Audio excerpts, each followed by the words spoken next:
Mesdames, Messieurs, merci de rester avec nous. Questions actuelles, l'émission reçoit pour ce numéro El Hadj Hamidou Kassé, ministre conseiller en communication du chef de l'État, le président Macky Sall. Bonjour, monsieur le ministre. Bonjour. Alors, comment ça se passe au bureau? Ça va, ça se passe très bien. Comme vous voyez, on vient de sortir d'une réunion avec des membres de la cellule communication. Le reste, c'est le travail au quotidien. On restera pratiquement toute la journée pour recevoir des gens, pour discuter avec d'autres, regarder également ce qui se passe au Sénégal et dans le monde à travers notamment le web et éventuellement, au cas échéant, formuler des stratégies ou alors des plans de réaction. Voilà. Et souvent c'est le cas, vous êtes tout le temps débordé? Bon, on est forcément débordé si on doit suivre ce qui se passe ici et ailleurs. On est forcément débordé, on est aussi très concentré sur nos sujets. Et de façon globale, on peut dire que nous sommes dans véritablement le temps et de la maîtrise de ce sujet-là et des réactions appropriées. Monsieur le ministre, l'actualité ces dernières semaines concerne l'affaire gambienne, heureusement qui a connu un dénouement avec la démarche tant appréciée du président Macky Sall. Comment analysez-vous le leadership du chef de l'État Macky Sall? Bon, d'abord, il faut se réjouir du dénouement heureux et pacifique de cette crise gambienne. La Gambie n'est pas n'importe quel pays. C'est un pays dont les seules frontières, c'est avec le Sénégal, les régions du Sénégal. Se réjouir également de l'intelligence dont a fait preuve le président de la République Macky Sall, ses équipes diplomatiques, notamment sa cellule diplomatique, son ministre des Affaires étrangères, à qui il a donné des instructions pour une gestion très raisonnée de cette crise-là. Parce que c'est une crise qui nous concerne aussi. D'abord, c'est le Sénégal qui a été à la base de la résolution 2337, qui a permis au Conseil de sécurité d'autoriser éventuellement le recours à la force si l'ancien président n'acceptait pas de remettre le pouvoir pacifiquement. Et le Sénégal a su combiner de façon très harmonieuse ce que d'ailleurs un diplomate appelle la belle chorégraphie à l'initiative du Sénégal. Belle combinaison, belle chorégraphie entre la carte diplomatique, c'est-à-dire des tentatives répétées de résolution pacifique de cette crise-là, et le recours à la force que permet la résolution 2337 du Conseil de sécurité des Nations Unies. Le président a trouvé ainsi un juste milieu, un enchaînement assez intéressant du point de vue du déroulement des actions qui a permis d'éviter un bain de sang en Gambie. Il ne fallait pas laisser les Gambiens eux-mêmes ou entre eux dans cette crise-là. Ça aurait été un désastre humain, mais également ça aurait été une crise dont on sait quand elle a commencé, mais dont on ne saura jamais quand est-ce qu'elle va se terminer. Il faut donc rendre grâce à Dieu. Il faut également rendre grâce au président de la République, rendre grâce à la CEDEAO, parce que c'est quand même sous les auspices de la CEDEAO que le président de la République a agi. Le président Sall n'a jamais fait dans l'unilatéralisme. Il a toujours assumé la position communautaire, les positions de la CEDEAO. Il s'est engagé avec la CEDEAO et lorsqu'il s'est agi plutôt de mettre en place les troupes qui doivent intervenir au cas échéant si l'ancien président ne quittait pas en Gambie, il a mis à disposition des troupes expérimentées, prêtes à se battre pour restaurer la démocratie et assurer l'intégrité physique des populations gambiennes. Je pense qu'avec, évidemment,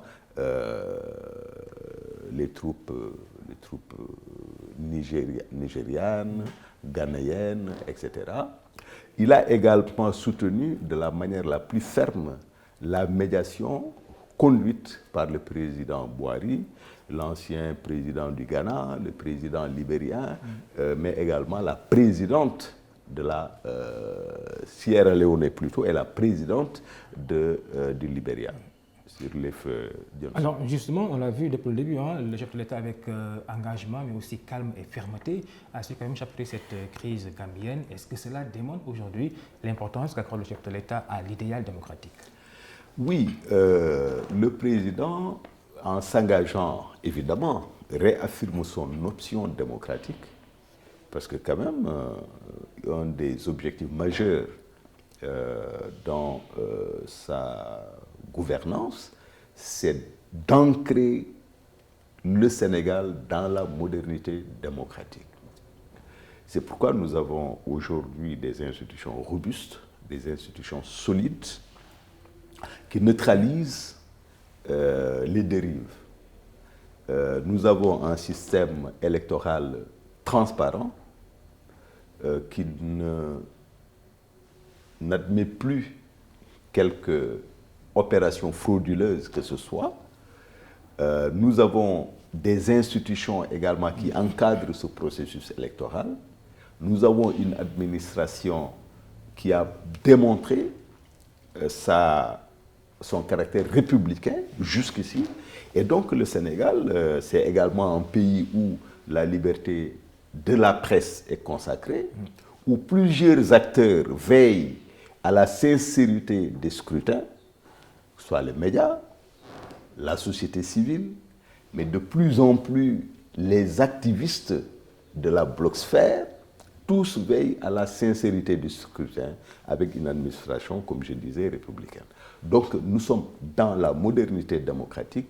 Le président renforce systématiquement les procédures démocratiques avec par exemple le référendum qui s'est passé, qui a permis au peuple de s'exprimer directement, alors que sur certains aspects, le président pouvait prendre l'initiative de la loi. Alors, l'un dans l'autre, cette option démocratique, elle est constante et le président s'inscrit dans son renforcement. Il est évident par conséquent qu'il ne peut pas admettre la violation de ce principe démocratique qui est universel dans quelques pays que ce soit de la CEDEAO. De la même manière que la CEDEAO elle-même ne peut pas admettre dans son espace la violation du principe de souveraineté des peuples. Parce que c'est le peuple gambien qui a décidé souverainement, par les urnes, de la manière la plus pacifique, de la dévolution du pouvoir. Et donc la raison aurait commandé que le président sortant se plie à la volonté de son peuple, rende le pouvoir et considère qu'après le pouvoir, il peut bien y avoir une vie. Malheureusement, sans m'ingérer dans les affaires intérieures de la Gambie, il a raté le coche et une sortie honorable. Alors, avant la Gambie également, le chef de l'État s'était manifesté de fort belle manière d'ailleurs au Burkina. Alors, est-ce qu'aujourd'hui on peut parler du rehaussement de la diplomatie sénégalaise? Oui, ça c'est une constante dans la démarche du président et de ses équipes. C'est la résolution pacifique des conflits. C'est important parce que dès lors que le recours à la force intervient dans un processus, le conflit lui-même prend une ampleur, une envergure telle que l'arrêté devient quasiment problématique. Donc ça peut durer avec toutes les conséquences sur l'intégrité physique des populations, avec les conséquences sur l'économie du pays, avec les conséquences également sur la stabilité des institutions. Donc le président a toujours pensé que les pays ont des ressorts internes avec l'appui des organisations communautaires comme la CEDEAO de régler pacifiquement les différends qui peuvent opposer des acteurs. Alors aujourd'hui, le chef de l'État gambien a été élu. Il va quand même retourner en Gambie pour quand même diriger son pays. Il demande à ce que les forces de la CEDEAO soient présentes encore à Banjul. Est-ce que c'est une façon un peu de rétablir la stabilité et la sécurité dans ce pays? Non, je crois que d'abord il faut se féliciter de l'appel du nouveau chef d'État à la CEDEAO. La Gambie n'est pas dans une situation normale, entre guillemets. Elle est dans une transition. Par conséquent, elle a besoin encore de l'appui et de la présence de la CEDEAO pour sécuriser le processus de transition, mais également aider les nouvelles autorités à créer les bases durables de la stabilité qui vont leur permettre de répondre aux missions que le peuple gambien leur a assignées. Donc c'est tout à fait normal. N'oublions pas que nous sommes dans un espace communautaire de libre circulation qui, par conséquent, implique que l'organisation communautaire elle-même puisse apporter les appuis nécessaires aux pays qui en font la demande. Et comme vous le savez, la question de la sécurité et de la paix n'est pas une question secondaire, accessoire. C'est par conséquent la question principale qui commande tous les succès en matière d'efforts de construction nationale et de développement. Donc c'est bien heureux que le nouveau président fasse appel à la CEDEAO pour justement aider à sécuriser le processus, à permettre au peuple gambien de retrouver ses institutions, à permettre aux nouvelles autorités d'engager les politiques de développement dans un cadre serein et stable. Alors restons dans la diplomatie sénégalaise. Aujourd'hui, elle est magnifique un peu partout, mais parfois la position du Sénégal, de ce quoi le chef de l'État connaît quand même des revers diplomatiques. Je pense à la crise palestinienne avec l'Israël. Alors, cette crise diplomatique entre le Sénégal et l'Israël, comment est-ce que vous... Bon, d'abord, je ne crois pas qu'on puisse parler de revers, il n'y a pas de revers. De toutes les façons, aujourd'hui, comme disait quelqu'un, le Sénégal est une puissance diplomatique. C'est un petit pays, mais qui a une force de frappe diplomatique exceptionnelle. Il aura bien fallu un leadership solide, un leadership robuste pour amener le Conseil de sécurité des Nations Unies à voter la résolution 2337. Il a fallu également un leadership efficace pour que l'Union africaine également endosse, plutôt prenne ses responsabilités dans la crise gambienne. Il a fallu également tout le leadership, tout le poids de ce leadership-là pour que la CEDEAO puisse combiner de manière très efficace la carte diplomatique et l'éventuel recours à la force. Sur la question des relations entre le Sénégal et l'Israël, il n'y a pas de rupture des relations diplomatiques. Il y a eu un malentendu différent, une différence, ou plutôt une différence de perception qui a brouillé un tout petit peu l'axe Dakar-Tel Aviv. Mais outre mesure, on ne peut pas parler de crise diplomatique en réalité. Le Sénégal, au fond, a toujours soutenu la cause palestinienne. La seule différence, c'est qu'elle a été à l'initiative de la résolution, de la dernière résolution. Mais sinon, certainement, c'est une petite tempête, c'est un petit différend, ou c'est un petit malentendu qui va trouver des solutions. Et le Sénégal maintient sa position toujours là-dessus?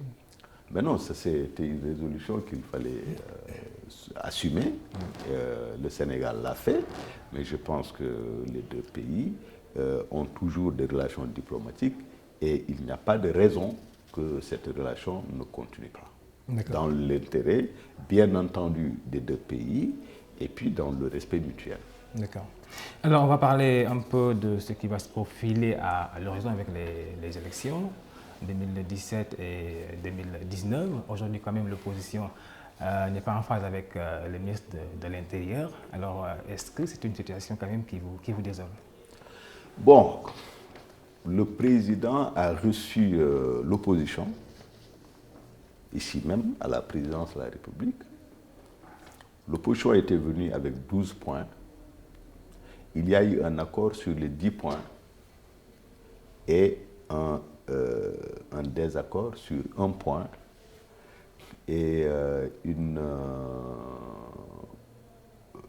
sorte de suspense sur un autre point. Donc ça veut dire que globalement, le pouvoir et l'opposition sont en phase. Le point critique, c'était sur l'organisation des élections.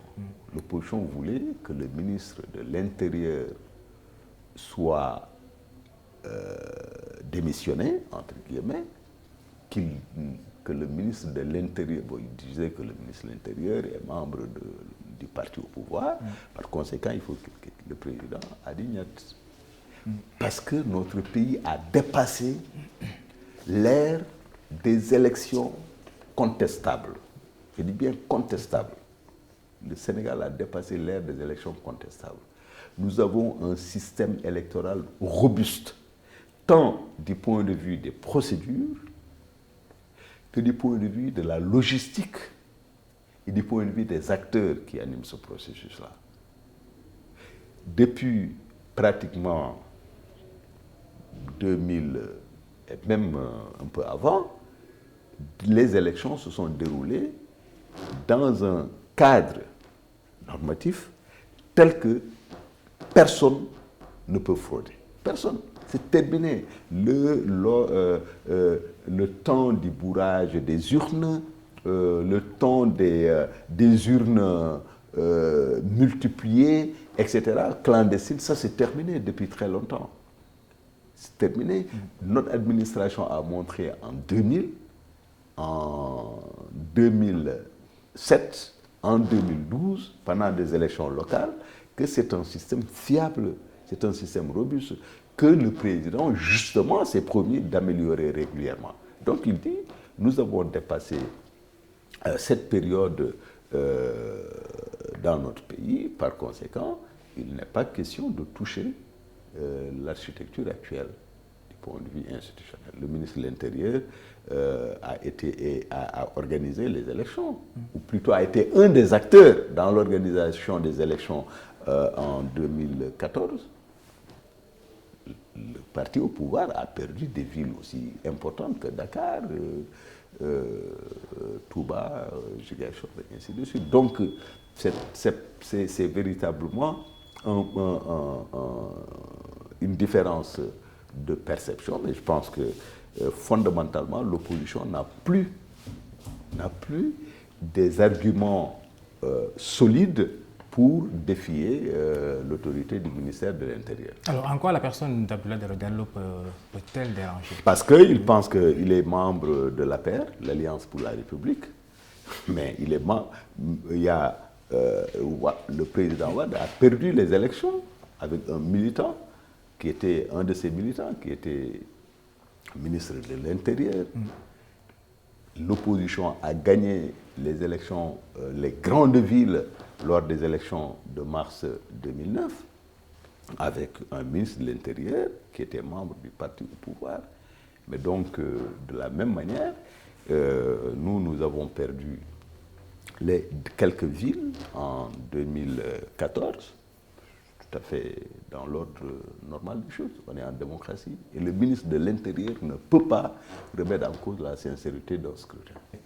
Alors, 2017 et 2019, quels seront les enjeux pour l'attelage gouvernemental? Bon, ce sont deux dates capitales, cruciales. Le président Sall a engagé de vastes chantiers dans le pays et dans tous les domaines. Dans le domaine des infrastructures, il a opéré une rupture fondamentale en termes de distribution des investissements sur l'ensemble du territoire national. Le régime précédent a certes investi dans les infrastructures, mais si vous remarquez bien, ce sont des infrastructures localisées, essentiellement dans la région de Dakar, premièrement. Deuxièmement, ce sont des infrastructures de luxe, entre guillemets.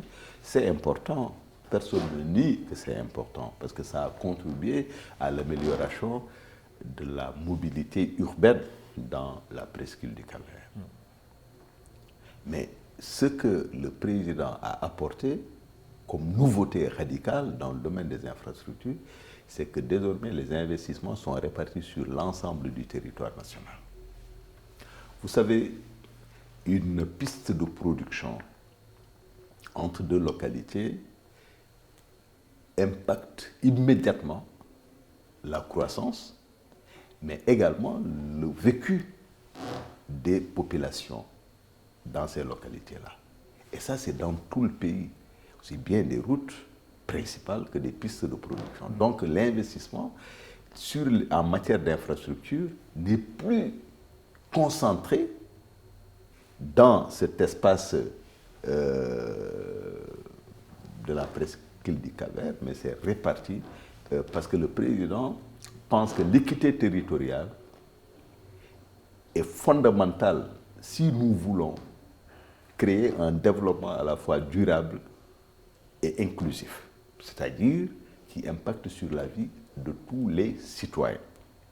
Bon, ça découle un peu de sa conception de la politique qui consiste à apporter des solutions aux problèmes des gens.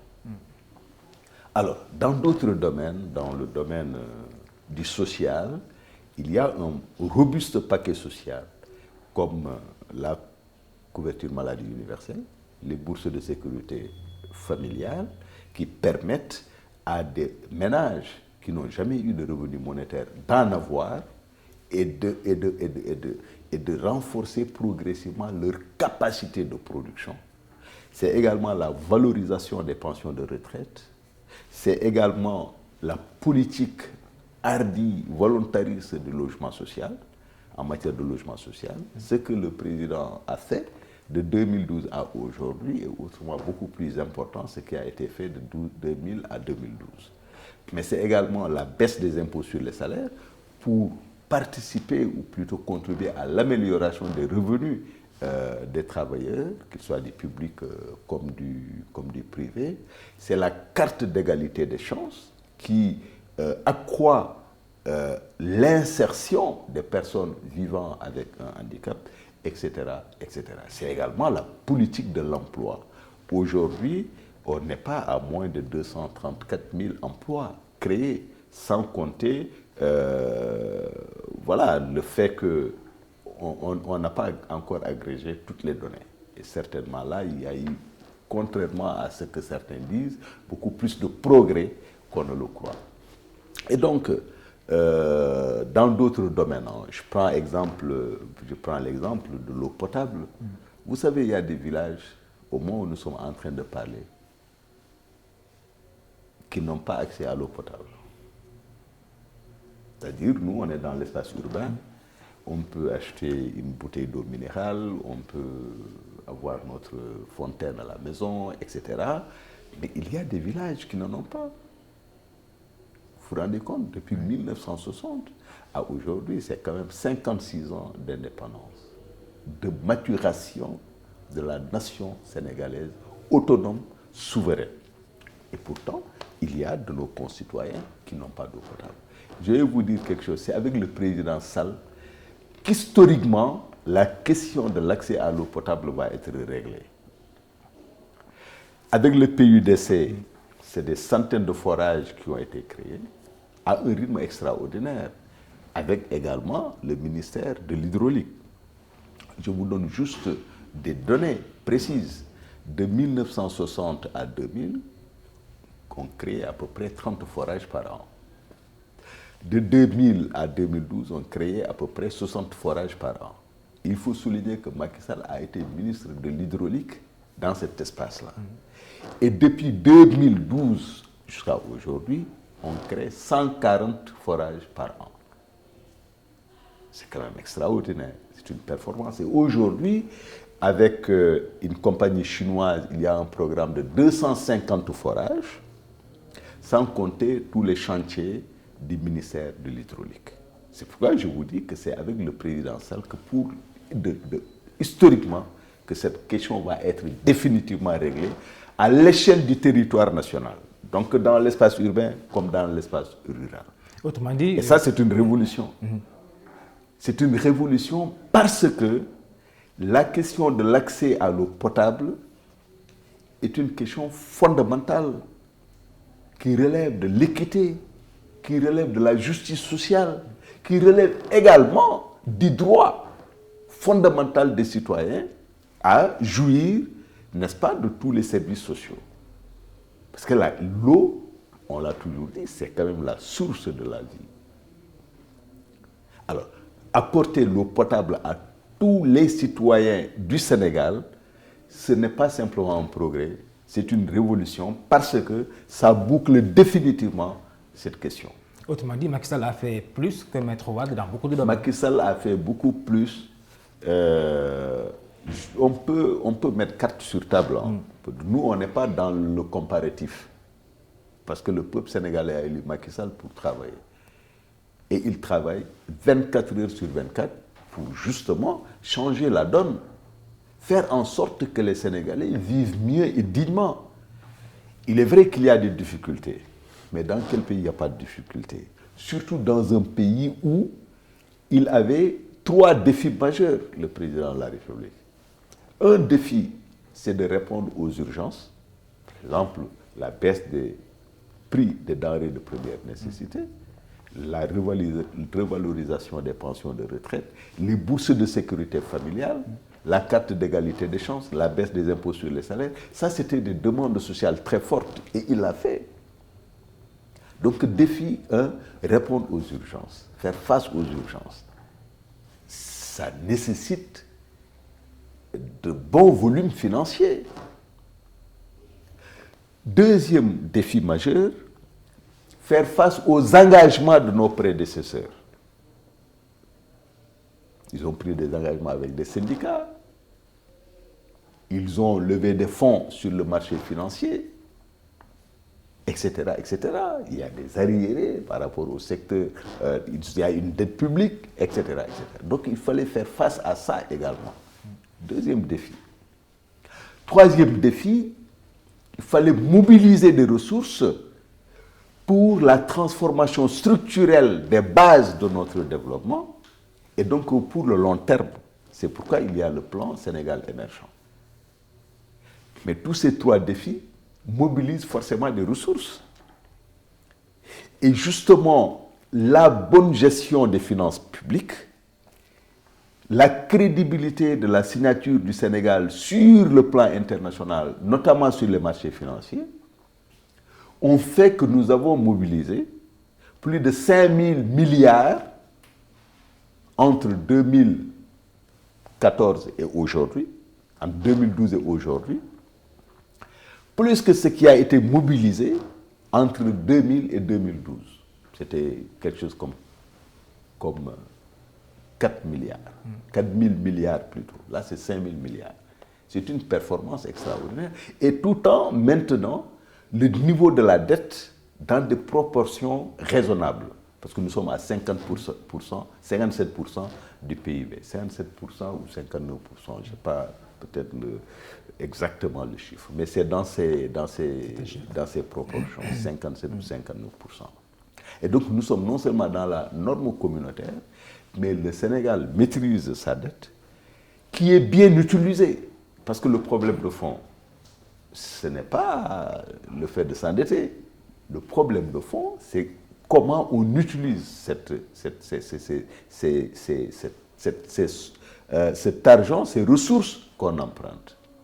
Et là, ces ressources sont principalement utilisées dans l'agriculture, parce que le président a l'ambition de faire que le Sénégal nourrisse le Sénégal, qu'on produise ce que nous consommons, et même qu'on crée des surplus pour exporter ou pour le mettre dans des circuits de transformation agroalimentaire. Alors, la dette, elle est également utilisée dans le secteur de l'énergie. C'est pourquoi aujourd'hui, les Sénégalais se plaignent presque plus, ne se plaignent plus des coupures d'électricité. Peut-être quelquefois des décrochages, mais c'est dans les minutes qui suivent, c'est rétabli, ainsi de suite. Et ça, c'est une performance. Le Sénégal est allé jusqu'à vendre de l'énergie à un pays voisin. Tout à fait. Alors, le Ça vend Sénégal... de l'énergie à un pays voisin. Alors, c'est juste pour dire que la dette, elle est également utilisée pour apporter des améliorations dans le vécu des Sénégalais. C'est pourquoi il est important que la mouvance présidentielle ait une majorité confortable à l'Assemblée nationale qui donne toute la latitude au président de la République de dérouler ses chantiers, de dérouler son programme de transformation du Sénégal, de changement de changement du visage du Sénégal. C'est important également de gagner la présidentielle dès le premier tour en imposant une majorité confortable, qualifiée, pour justement que le président puisse continuer dans la mise en œuvre du PSE, du programme Sénégal émergent. D'accord. Ça, c'est essentiel parce que, bon, ce plan-là, ce n'est pas le plan du président Sall, ce n'est pas le plan de Massamba ou de Mademba. C'est lui qui a eu l'intelligence d'en demander la formulation. Mais c'est un plan qui traverse les générations parce que c'est un plan qui concerne les enfants qui viennent de naître au moment où nous sommes en train de parler, qui auront environ 20 ans en 2035. C'est un plan qui concerne ceux qui ont aujourd'hui 20 ans, qui auront maximum 40 ans en 2035. C'est un plan qui concerne les gens qui ont 40 ans, qui auront maximum 65 ans, donc au troisième âge, en 2035, etc., etc. Donc, c'est un plan qui traverse les générations. Et c'est important que le peuple sénégalais accompagne le président en votant notamment massivement pour sa réélection dès le premier tour, afin qu'il puisse poursuivre et que quelqu'un d'autre ne vienne pas remettre en cause les acquis nés du plan Sénégal émergent. Donc c'est pourquoi je pense que le 2017, les législatives, et 2019, la présidentielle, constituent des dates, des périodes cruciales, n'est-ce pas, qui vont mettre à l'épreuve la capacité du peuple sénégalais à aller jusqu'au bout de son choix et jusqu'au bout de l'assumation de son destin. Le Sénégal sur la voie de l'émergence avec les chantiers du chef de l'État. Récemment, on a assisté à l'inauguration du TER, quand même décrit un tout petit peu par l'opposition, qui n'a pas aimé, je dirais, les relations entre la France et le Sénégal. Alors, en quoi le TER peut-il impacter dans la vie économique des Sénégalais? D'abord, il y a beaucoup de confusion de certains ténors. Je ne veux pas tellement parler de l'opposition en quelques termes, mais ils font trop de confusion. Ils comparent le TER et un projet kényan de train rapide. Ça n'a strictement rien à voir. Nous, on l'a visité, le chantier au Kenya. C'est un train rural, c'est-à-dire ça traverse des zones rurales. Ça n'a strictement rien à voir avec un TER qui est d'abord urbain, qui implique des ouvrages comme des ponts, des passerelles toutes les 100 mètres, des ouvrages d'art, mais également des gares modernes, des emplacements pour le commerce qui impliquent la libération d'impasses, parce qu'il y a un circuit qui fait qu'on est obligé de déplacer des populations, des maisons, peut-être quelques entreprises, ainsi de suite, qu'il faut dédommager. Mais c'est tout cela qui entrent dans le coût du TER, premièrement. Deuxièmement, le TER vient apporter une révolution dans le transport urbain. Parce que pour le président, il faut déplafonner les ambitions. On ne peut plus se limiter à prendre juste des cars rapides et des taxis ou alors même le petit train bleu. Les Sénégalais méritent bien un moyen de transport ultra moderne qui allie la sécurité, le confort et la rapidité. C'est ça le TER. C'est 115 000 travailleurs et travailleuses qui, chaque jour, trouvent les moyens d'une mobilité qui leur garantit les vertus dont je parlais tout à l'heure. C'est une révolution donc, au plan social, au plan économique, mais dans le long terme, c'est un investissement productif et rentable. C'est pourquoi, c'est étonnant que certains versent dans des comparaisons, genre, oui, cet argent-là, on pouvait payer des travailleurs, quand même. Mais c'est justement la rupture qu'on a opérée. Au lieu d'investir dans le fonctionnement uniquement, ou principalement, le président dit on investit dans la production, on investit dans des chantiers productifs qui non seulement créent de l'emploi, parce que c'est plus de 10 000 Sénégalais qui vont travailler dans le chantier du TER, mais également impactent le vécu social, n'est-ce pas, des citoyens. D'accord. Alors, découverte de gaz au Sénégal. Aujourd'hui, quelle stratégie pour mieux gérer cette ressource? Alors, d'abord, il y a plusieurs actes que le président de la République a posés. Le premier acte, ça a été de constitutionnaliser le droit imprescriptible des populations sur les ressources naturelles, soit les mines, le pétrole, le gaz et consorts. On a découvert, Dieu merci, d'importantes réserves de gaz et de pétrole. Donc la première des choses que le président a faites, avant même la confirmation de cette découverte, c'est la constitutionnalisation du droit imprescriptible des populations sur les ressources naturelles, premièrement. Deuxièmement, c'est l'adhésion de notre pays à l'initiative ITIE, qui est un tout petit peu un mécanisme qui promeut la bonne gouvernance des ressources naturelles, la transparence dans les industries extractives. Le troisième acte qu'il a posé, c'est d'avoir créé le COS-Pétrogaz, le Comité d'orientation stratégique du pétrole et du gaz, qui est un organe de conseil du chef de l'État et du gouvernement du Sénégal. Mais donc, non seulement il a mis en place des normes, des procédures, des mécanismes, mais également des structures en charge des questions de transparence, des questions de conseil, d'orientation, etc., etc. Parce que, vous savez, c'est un secteur dans lequel il ne peut pas ne pas y avoir de transparence aujourd'hui. Il ne peut pas ne pas y avoir de transparence aujourd'hui. Si vous avez remarqué aussi, à chaque fois que le président reçoit les compagnies qui s'intéressent au pétrole ou au gaz sénégalais, il le fait en toute transparence, c'est publiquement. Il n'y a pas de coulisses. Pourquoi? Parce que le président pense que les ressources du Sénégal doivent d'abord servir le développement du Sénégal. Et le développement du Sénégal, c'est d'abord le bien-être des Sénégalais. Ça, c'est fondamental. Ça, c'est une obsession du président de la République.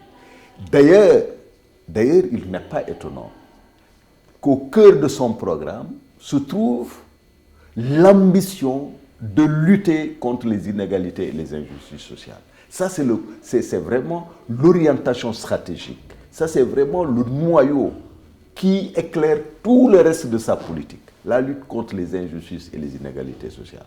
Parce que la politique n'est rien si elle n'a pas, justement, comme postulat de base, la lutte contre les inégalités et les injustices sociales. C'est d'abord ça, la politique. Le dépassement du règne des inégalités et la déposition du règne des injustices.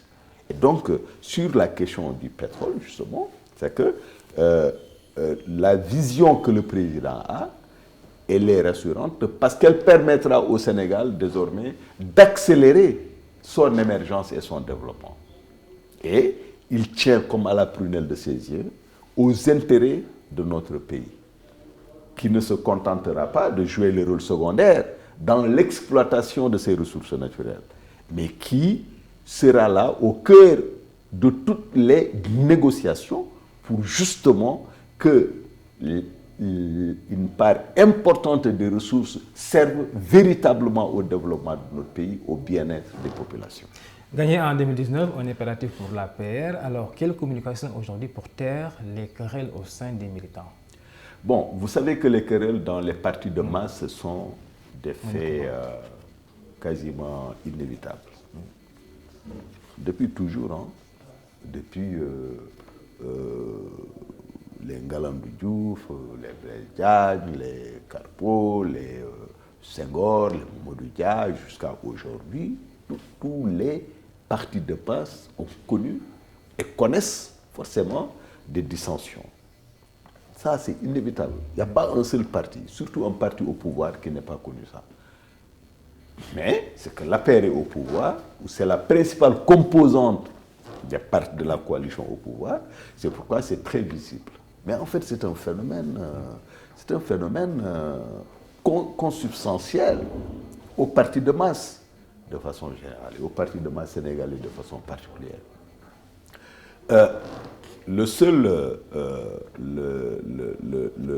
Ce qui est maintenant à souligner, c'est qu'à chaque fois qu'il y a des enjeux, l'APR a pu et su refonder son unité et aller à la conquête de nouvelles victoires. À chaque fois. Que ça, les législatives de 2012, les locales de 2014, le référendum de 2016, les élections territoriales de 2016, etc., etc. Donc à chaque fois, le parti a su faire preuve de sursaut, refonder, reconstruire son unité et aller à l'assaut des citadelles. Ensuite, le président lui-même a dit, et la presse, bon, la presse en a parlé à un moment, qu'il y avait 3 impératifs.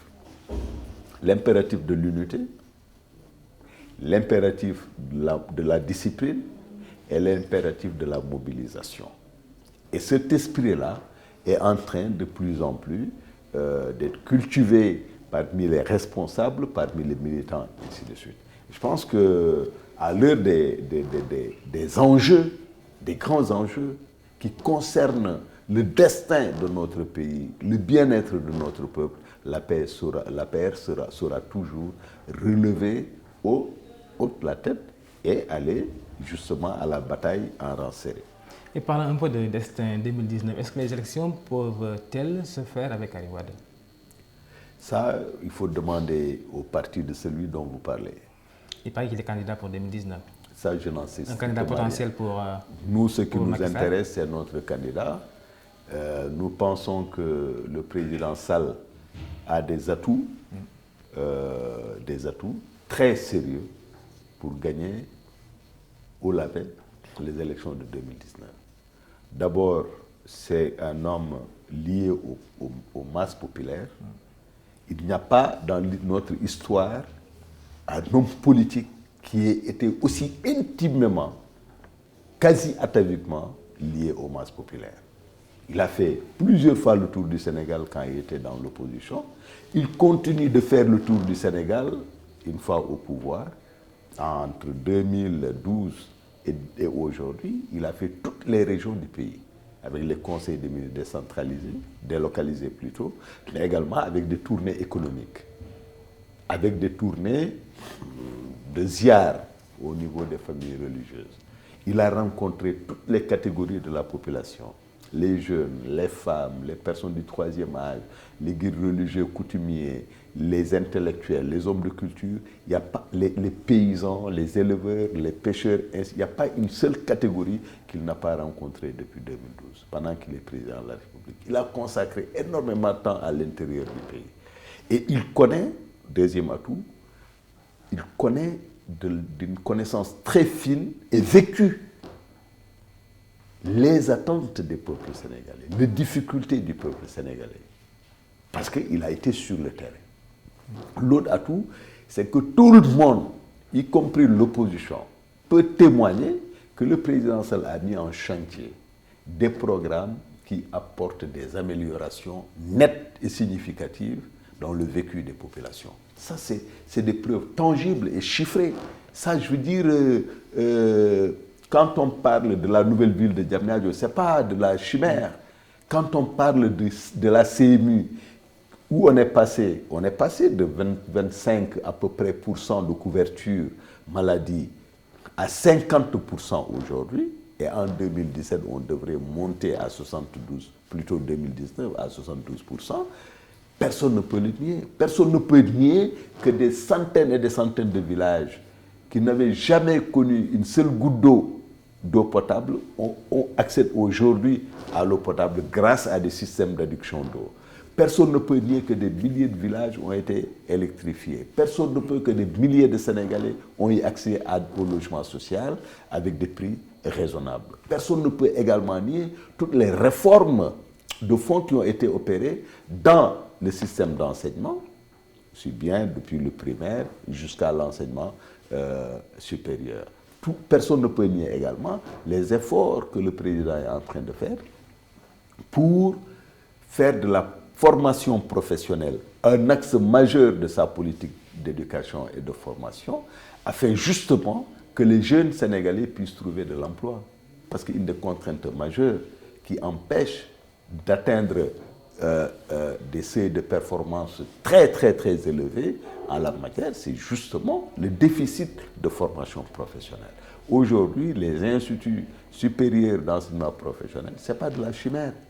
Les progrès immenses dans la production agricole en général et dans la production du riz pour l'autosuffisance, on est aujourd'hui autour de 964 000 hectares, plutôt tonnes de riz paddy.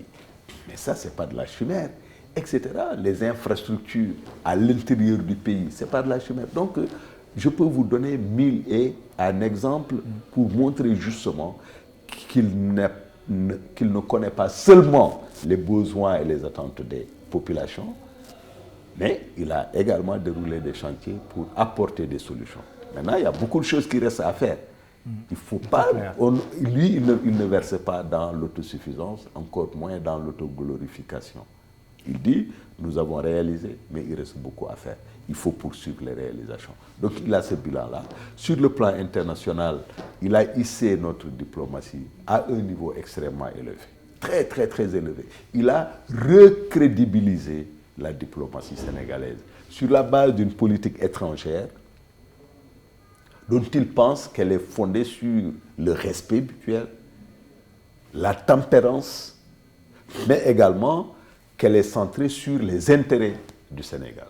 C'est pourquoi tous les voyages que le président effectue ont en général un volet économique, mais également politique pour raffermir nos relations avec les autres pays, pour également aller à la conquête d'autres pays, de nouveaux horizons, comme les pays de l'ex-Union soviétique, le Kazakhstan, la Pologne et prochainement d'autres pays justement de cet espace de l'Europe et du monde.